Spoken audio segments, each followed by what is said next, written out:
This channel does not promote any violent, harmful, or illegal activities. All content provided by this channel is meant for an educational purpose only. আমাদের পার্টিতে কে কার যোগ্য এটা দেখার জন্য পার্টির লোক আছে, কারোর সার্টিফিকেটের দরকার নেই। আপনি এতদিন চুপ ছিলেন, এখন বলছেন পার্টির কি কোনো নির্দেশ আছে আপনার? না না, বলি না, মানে কিছু করতে হবে তো, বলে ভাষণ দেওয়ার লোক আমি নই, আমি কাজ করার লোক। এখন আমি রাজনৈতিক কার্যক্রমে কম থাকি, বাকি প্রত্যেক দিনই কোথাও না কোথাও যাচ্ছি, সামাজিক অন্যান্য কার্যক্রম, কৃষি ইত্যাদি নিয়ে আমি কিছু না কিছু কাজ করছি।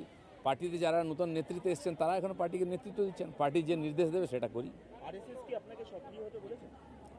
নিষ্ক্রিয় হতে কেউ বলেনি, আমি যেরকম সক্রিয় ছিলাম সেরকমই আছি। এখন নতুন করে কমিটি ইত্যাদি হবে, আবার কার্যক্রম শুরু হবে, তখন যাব, আমরা লাগবো।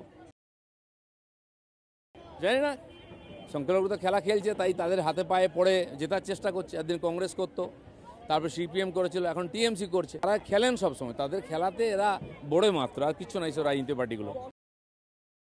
চ্যালেঞ্জ কঠিন সবসময় রাজনীতিতে, কিন্তু আমরা অর্ধেকটা যাত্রা তো চলে এসেছি রাস্তা, বাকি অর্ধেক পার করতে হবে। না, দেখা যাচ্ছে না, এই কারণে যারা টিএমসি বা সিপিএম থেকে এসছেন তারা ওই সৌজন্যে অভ্যস্ত নন, তারা ওই হিংসার রাজনীতি বা দুর্নীতির রাজনীতিতে অভ্যস্ত। তাই বিজেপির যে উদার রাজনীতি, বসুধৈব কুটুম্বকম, সবকা সাথ সবকা বিকাশ বলেন, কিন্তু হয়তো হজম করতে পারেন না, তাই এ ধরনের প্রবলেম হয় তাদের ক্ষেত্রে। কিন্তু বিজেপির যে নীতি সেটা পরিষ্কার, সেটা আবার আমাদের কেন্দ্রীয় নেতৃত্ব দেখিয়েছেন, সেইভাবেই বিজেপি চলা উচিত, নাহলে হোয়াট ইজ দ্য ডিফারেন্স? ওনারা দেখেছেন যে যখন রাম মন্দির হয়েছিল, সেই প্রসাদ দেশের বাড়ি বাড়ি গেছিল, আর সেটা বিজেপি করেনি। রাম মন্দিরের যারা আয়োজক, যারা ব্যবস্থাপক, সঞ্চালক, তারা করেছিলেন, সাধারণ সমাজ করেছিল, বা কিছু ধার্মিক সংস্থা করেছিলেন। এখানে সরকার সব দায়িত্ব নিয়ে নিচ্ছে, সরকার চালানো, পার্টি চালানো, মমতা ব্যানার্জি সব করবেন, মন্দির চালাবেন, এবং তার প্রশাসন থেকে প্রসাদ বিতরণ হচ্ছে বাড়ি বাড়ি। এটা সরকারের কাজ নয়, এটা আমরা বিরোধিতা করেছি। চাকরি গেছে আজ 26,000 লোকের, তো তার মধ্যে 20,000 লোককে কেন চাকরি দেবেন আপনি, বা 10,000 লোককে কেন বেতন দেবেন? দিতে হলে সবাইকে ভাতা দিন। টিচাররা কি দোষ করলেন? তাদেরকে বেশি দিতে হলে আপনি দেবেন না?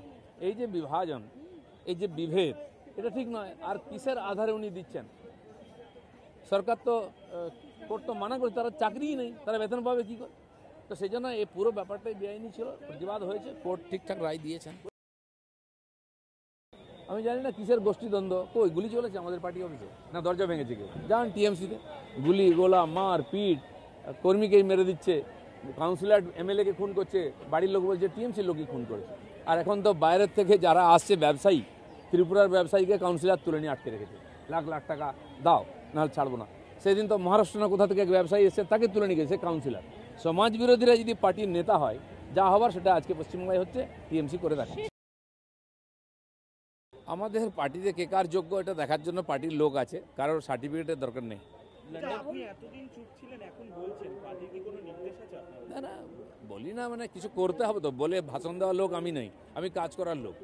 এখন আমি রাজনৈতিক কার্যক্রমে কম থাকি, বাকি প্রত্যেক দিনই কোথাও না কোথাও যাচ্ছি, সামাজিক অন্যান্য কার্যক্রম, কৃষি ইত্যাদি নিয়ে আমি কিছু না কিছু কাজ করছি।